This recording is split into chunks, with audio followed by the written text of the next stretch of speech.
सिद्धि कोकन में घुसकर वहां के स्त्रियों को भगा कर लाते और अरब देशों में उन्हें बेचते। ये अब उनकी आम बात हो गई थी। कोकन के समाज ने भी इसे अब स्वीकार कर लिया था, क्योंकि वे भी जानते थे कि सिद्धि को कौन रोके, कोई नहीं। जिस भू पर स्त्री को महाशक्ति के रूप में पूजा जाता हो, वहां के स्त्रियों का व्यापार, इससे निर्लज्जता वाली क्या बात हो सकती है। मराठा नौसेना ने मजबूत सिद्धि के जहाज पर हमला चढ़ाया। दोनों नौसेना के बीच युद्ध चलता रहा। दोनों तरफ से तोहफे दागे जा रही थी। छत्रपति संभाजी महाराज की शौर्यता की गाथाएं इतिहास में भरे पड़े हैं। छत्रपति शिवाजी महाराज द्वारा स्थापित स्वराज्य को निरंतर मजबूत करने का कार्य छत्रपति संभाजी महाराज ने किया। उन्हें भी कई समस्याओं का सामना करना पड़ा। वे हमेशा से स्वराज्य के मजबूती के लिए सिद्ध रहते थे। महत्वाकांक्षी मुगल बादशाह दक्कन में विस्तार के लिए आतुर था, लेकिन मराठे उसे कड़ी चुनौती दे रहे थे। छत्रपति संभाजी महाराज के लिए ये काफी कठिन समय था। छत्रपति शिवाजी महाराज के मृत्यु के पश्चात गुरुकल के साथ ही दुश्मन भी स्वराज्य को समाप्त करने के लिए तैयार थे। स्वराज्य का विस्तार उत्तर में दक्षिण गुजरात से लेकर दक्षिण में कोकन किनारे से होते हुए संपूर्ण सह्याद्री पर स्वराज्य की भगवी पताका लहरा रही थी। कोकन हमेशा से आक्रामकों के लिए आकर्षक का स्थान रहा है। कारण था उसे लगा हुआ समुद्र, जो आर्थिक दृष्टि से एक बड़ा महत्वपूर्ण था। संपूर्ण अरब और यूरोप में माल यहाँ से ही जाता था। नतीजन आक्रांता भी यहाँ अपनी वर्चस्वता निर्माण करना चाहते थे। अंग्रेजों ने भी मुंबई में अपना व्यापारिक बंदरगाह निर्माण कर लिया था। गोवा में तो पुर्तगीज पहले से ही थे। सूरत, जो मुगलों का प्रमुख व्यापारिक केंद्र था, उसे भी अंग्रेज अपने व्यापार के लिए उपयोग कर रहे थे। इस भूभाग में कई महत्वपूर्ण बंदरगाह थे, जिस पर मराठों के दुश्मनों का वर्चस्व था।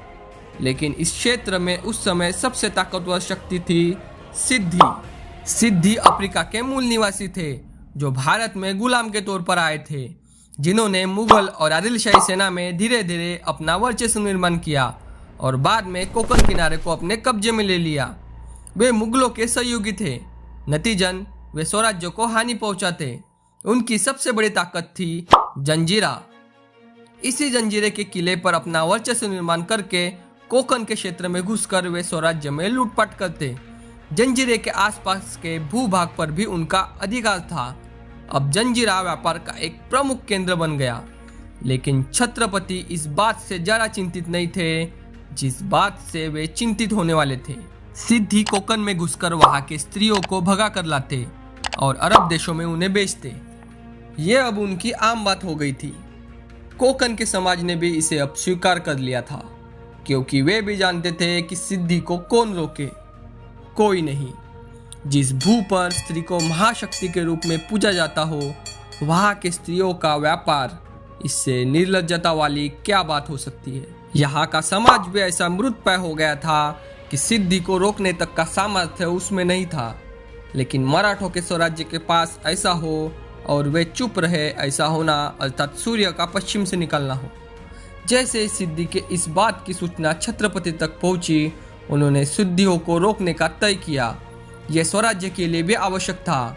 कोकन किनारे पर वर्चस्व का मतलब स्वराज्य की आर्थिक भरभराहट और साथ ही मुगलों के एक मित्र को परास्त करना। उस समय का सबसे ज्यादा समय तक अजय रहने वाले, जिसे जितना नामुमकिन था, ऐसे जंजीरे किले पर हमला करने का छत्रपति संभाजी महाराज ने तय किया। ये युद्ध है स्वाभिमान का, ये युद्ध है जंजीरा का।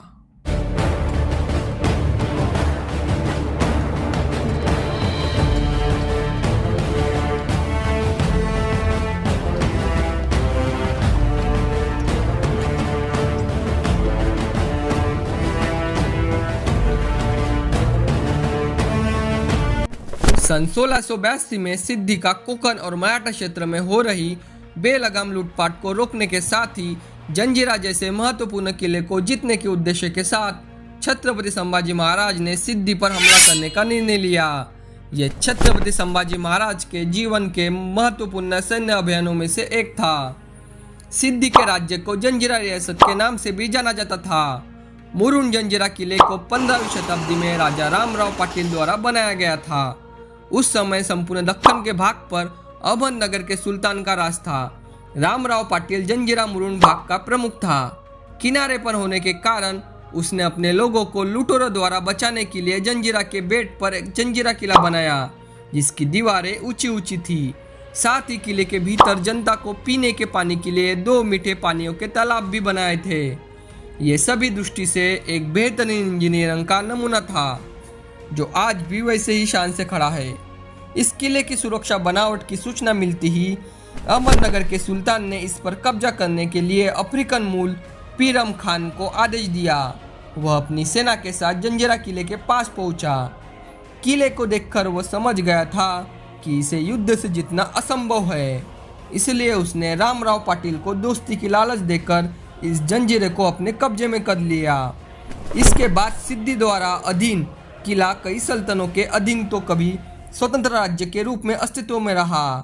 अहमदनगर से लेकर आदिल शाह और मुगलों के अधीन सिद्दी मुरुम जंजीरा के इलाके जैसे नांदगांव, मांडला बोरई, माझगांव, राजपुरी, पंचेतन, श्रीवर्धन, खामगांव, मसाड़ा और साथ ही कोकण के अन्य क्षेत्र में राज करने लगे। उन्होंने तुर्कों को भी अर्थात ओटोमन साम्राज्य को भी कई बार मदद की। ऐसे इस किले का महत्व अत्यधिक था और इस जंजीरा किले को स्वराज्य में लाने और सिद्धियों की बहु बेटियों पर हो रहे मनमानी को बंद करने का छत्रपति संभाजी महाराज ने तय किया। अब औरंगजेब दक्कन में अपनी बड़ी सेना के साथ यहाँ वर्चस्व निर्माण करने के लिए आया। उसने मराठों के विरुद्ध एक गठबंधन बनाया, जिसमें मुगलों के साथ मैसूर के वडियार, गोवा के पुर्तगीज और जंजीरा के सिद्दी शामिल थे। मराठों का स्वराज्य चारों तरफ से दुश्मनों से घिर गया था, लेकिन यह छत्रपति संभाजी महाराज की कुशलता थी कि उनके दुश्मन मजबूत होने के बावजूद उन पर हावी नहीं हो पा रहे थे। छत्रपति संभाजी महाराज पूरी तरीके से आक्रामक नीति के अनुरूप मुगलों को उत्तर दे रहे थे। कुछ समय पूर्व ही उन्होंने मुगलों के महत्वपूर्ण शहर बुरहानपुर को भी लूटा था। मराठों को पूरी तरह से निस्तनाबूद करने के लिए खुद औरंगजेब अपनी बड़ी सेना के साथ दक्कन में आया। मराठों को समाप्त करने के विचार के साथ औरंगजेब ने अपने गठबंधन वाले सभी साथियों को मराठों पर अलग अलग रूप से हमला करने का आदेश दिया। छत्रपति संभाजी महाराज दूरदृष्टि रखने वाले महान छत्रपति थे। मुगलों का दक्कन में पैठ निर्माण होने के पूर्व ही वे अपने सभी विरोधियों को धक्का देना चाहते थे, इसलिए उन्होंने सामरिक और आर्थिक दृष्टि से महत्वपूर्ण जंजीरा पर हमला करने का निर्णय लिया। उनका मुख्य उद्देश्य सिद्धियों का बंदोबस्त करना था। सिद्धियों का मजबूत पक्ष था उनका जंजीरा और उनकी नौसेना। इसी नौसेना की मदद से उन्होंने 1587 में पुर्तगीज के विरुद्ध ओटोमन साम्राज्य के सहयोगिता से यमन की खाड़ी में युद्ध किया था। मराठों पर दबाव निर्माण हो, इसलिए मुगल बादशाह औरंगजेब ने 2000 सैनिक जंजीरा के सिद्दी को दिए। साथ ही तोफ, गोला बारूद और कई युद्धपोत भी दिए। औरंगजेब ने सिद्दी कासिम और सिद्दी संबल के नेतृत्व में सन 1677 में 2 बड़े युद्ध नौका भी सिद्दी को सौंपे। उनकी ताकत को और मजबूत करने के लिए उसने अपने सबसे खास नौका गंजे सवाई भी सूरत में तैनात की। साथ ही उसने 4 लाख रुपए सालाना सिद्दी को देने की भी मान्य किया। इससे सिद्दी की ताकत और भी बढ़ गई। किले पर कलाल बांगड़े नाम की बड़ी तोप भी मौजूद थी, जो उसके दुश्मनों को जंजीरा किले के पास भी नहीं आने देती। अब उन्होंने जंजीरे पर हमला करने का निर्णय लिया, लेकिन इतने मजबूत किले को जीत पाना आसान बात नहीं थी। घेराबंदी करके भी इसे पाने में काफी समय लग जाता और मराठों के लिए औरंगजेब नाम का सिद्ध था ही। लेकिन छत्रपति संभाजी महाराज ने इस पर भी एक युक्ति निकाली, जिससे वे जंजीरे को अंदर से भेजना चाहते थे और उन्होंने इसकी जिम्मेदारी दी उनके सरदार कोंडाजी फर्जन को। कोंडाजी फर्जन एक कुशल एवं चालाक सैनिक थे और छत्रपति जानते थे कि इस काम को अगर कोई पूरा कर सकता है तो वह कोंडाजी फर्जन ही है। कोंडाजी फर्जन अपने कुछ सैनिकों को लेकर जंजीरा पहुंचे और वे अपने साथ कहने मात्र के लिए हथियार लेकर आए। उन्होंने जंजीरा के पास आकर कासिम याकूत खान को, जो तब सिद्धियों का बादशाह था, उसे शरण मांगी। कारण पूछे जाने पर कोंडाजी ने कहा कि संभाजी दोगला आदमी है, उसने भरे दरबार में मेरा अपमान किया है और मैं किसी भी कीमत पर अपने अपमान का बदला लेना चाहता हूँ और आप मुझे शरण में ले लीजिए। और यही कोंडाजी और छत्रपति संभाजी महाराज की योजना थी। उन दोनों के बीच झगड़ा हो गया है और अब कोंडाजी छत्रपति संभाजी महाराज से बदला लेना चाहता है, यह दिखाकर वे जंजीरा के अंदर बिना युद्ध के जाना चाहते थे। और हुआ कुछ ऐसा ही। सिद्दी कासिम खान ने उन्हें अपने शरण में लिया और जंजीरा में मराठों का प्रवेश हुआ। सिद्दी को लगा कि उसे संभाजी को मात देने का एक नया तरीका मिल गया है। उसने कोंडाजी को अपने सैन्य में सिद्दी खैरियत के नीचे सूबेदार बना दिया। सिद्दी खैरियत जंजीरा किला का प्रमुख सेनापति था। वह भी अपने नीचे कोंडाजी को पाकर काफी खुश हुआ। कोंडाजी का मुख्य लक्ष्य था सिद्दी के बारूदी कक्ष को तबाह करना, जिससे उसके पास हमला करने के लिए कुछ भी न बचे और ऐसे सिद्दी अपने हथियार त्याग दे। अब छत्रपति संभाजी महाराज अपनी 20,000 की सेना के साथ जंजीरा पर हमला करने के लिए निकल पड़े। छत्रपति संभाजी महाराज सिद्दी को बड़ा सबक सिखाना चाहते थे, इसलिए उन्होंने इस हमले को सिद्दी के केवल जमीनी क्षेत्र को हथियाने तक या फिर किसी सैन्य मोर्चे के रूप में ही सीमित नहीं रखा, जबकि वे इसे ऑल आउट के रूप में क्रियान्वित करना चाहते थे, अर्थात सिद्दी का पूरी तरह से खात्मा। वे कोंकण के स्त्रियों पर हो रहे इस अत्याचार को जड़ से बंद करना चाहते थे। इसका अंदाजा हमें इस बात से दिखाई देता है कि इस सेना की अगुवाई स्वयं छत्रपति संभाजी महाराज कर रहे थे। जमीन पर उन्हें किसी भी समस्या का सामना नहीं करना पड़ा। मराठों का खौफ ही इतना था कि मराठा सेना की आने की सूचना मात्र से सिद्दी की सेना जमीनी क्षेत्र त्याग के जंजीरा किले की तरफ भागने लगी। उन्होंने सिद्दी के कई सैनिक को कैद कर लिया। कुछ ही समय में मराठों ने सिद्दियों के सभी चौकी को उद्ध्वस्त कर दिया। जितने भी सिद्दियों के करीबी और खबरी थे उन्हें उनके कर्मानुसार शिक्षा दी गई। इसके बाद किसी भी स्त्री के तरफ सिद्दी नजर भी न उठा पाए, इसका चौक प्रबंध किया गया। अब केवल सिद्दियों के अधीन जंजीरा पर कब्जा होना बाकी था। सिद्दी की ताकत थी उसकी नौसेना, जिसमें मुगल नौसेना भी थी और जो जंजीरा के आसपास उसके रक्षा के तौर पर तैनात थी। इस रक्षा घेरे को तोड़ना काफी कठिन था और सिद्दी को लगा कि उसकी नौसेना के कारण, जिसमें मुगलों का भी नौसेना बेड़ा था, उसे मराठा कभी नहीं हरा पाएंगे। सिद्दी आश्वस्त था कि संभाजी कभी जंजीरा नहीं आ पाएंगे, लेकिन छत्रपति पूरी तरीके से तैयार थे।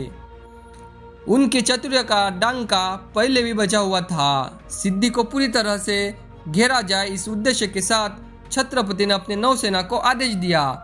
मराठा नौसेना का नेतृत्व मयंक भंडारी, दरिया सारंग और दादाजी रघुनाथ देशपांडे कर रहे थे।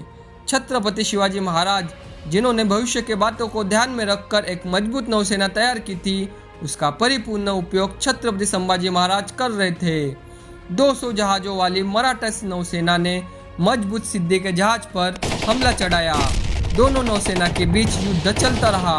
दोनों तरफ से तोपें दागे जा रही थी। साथ ही जंजीरा किले से भी मराठा नौसेना पर तोपों से हमला हो रहा था। फिर भी मयंक भंडारी, दरिया सारंग और रघुनाथ के नेतृत्व वाली नौसेना ने योजनापूर्वक सिद्दी के हथियारबंद जहाजों को घेर लिया और उस पर हमला चढ़ा दिया। अब धीरे धीरे सिद्दी की नौसेना के जहाज टूटकर डूबने लगे। मुख्य जहाजों पर मराठों के कब्जे के बाद बाकी बचे सिद्दी के जहाज भाग निकले। अब छत्रपति संभाजी महाराज के नेतृत्व वाली मराठा सेना ने जंजीरा का सुरक्षा घेरा तोड़ दिया। अब केवल वहां तक जाना बाकी था, लेकिन जंजीरा किले के ऊपर लगी तोपें उसके आसपास भी मराठों को जाने से रोक रही थी, जिसमें से एक प्रमुख थी कलाल बांगड़ी। इसके तुरंत बाद मराठा सेना ने भूमि पर से जंजीरा पर तोपों से हमला चढ़ाया। अब धीरे धीरे जंजीरा कमजोर होने लगा।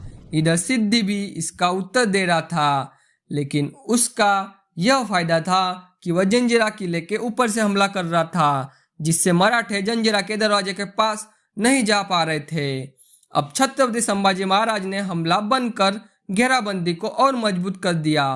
वो अपने सेनापति कोंडाजी फर्जन के कारनामे का प्रतीक्षा कर रहे थे। धीरे धीरे जंजीरा का अन्न खत्म होने लगा और सिद्दी की चिंता बढ़ने लगी।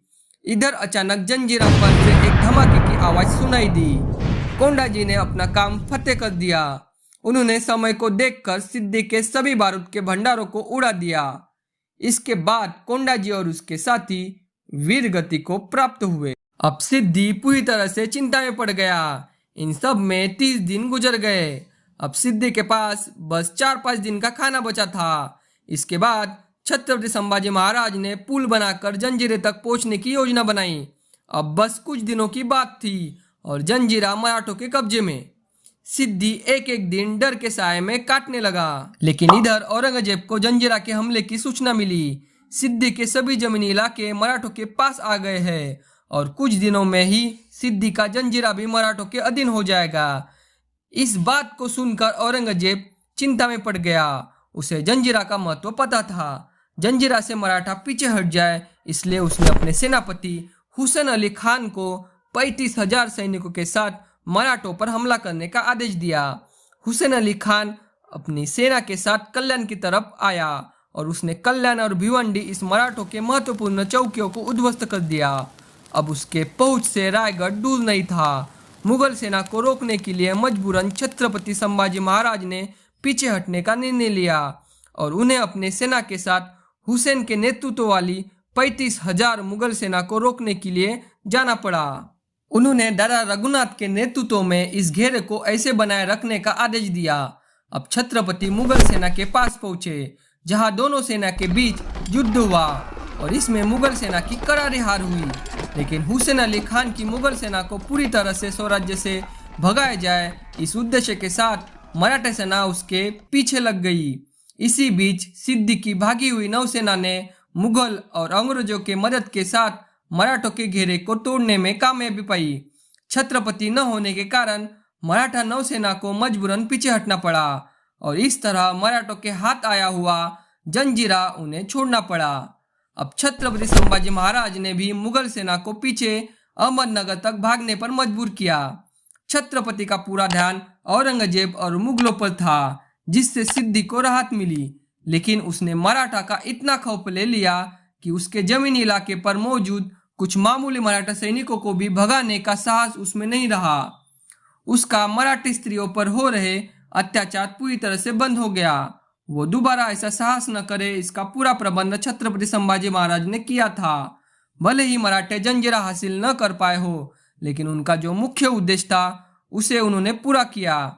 इस बात को आप इस बात से समझ सकते हैं कि औरंगजेब ने उसके मदद के बदले सिद्धियों को कई बार मराठों पर हमला करने का आदेश दिया, लेकिन वह इसे टालता रहा और एक भी बार उसने मराठों पर हमला नहीं किया। मराठों के खौफ के कारण उसने स्त्रियों का व्यापार पूरी तरह से बंद कर दिया। छत्रपति संभाजी महाराज के इसी बातों के कारण उन्हें इतिहास ने अमर कर दिया। आज भी लोग उन्हें धर्मवीर के नाम से जानते हैं।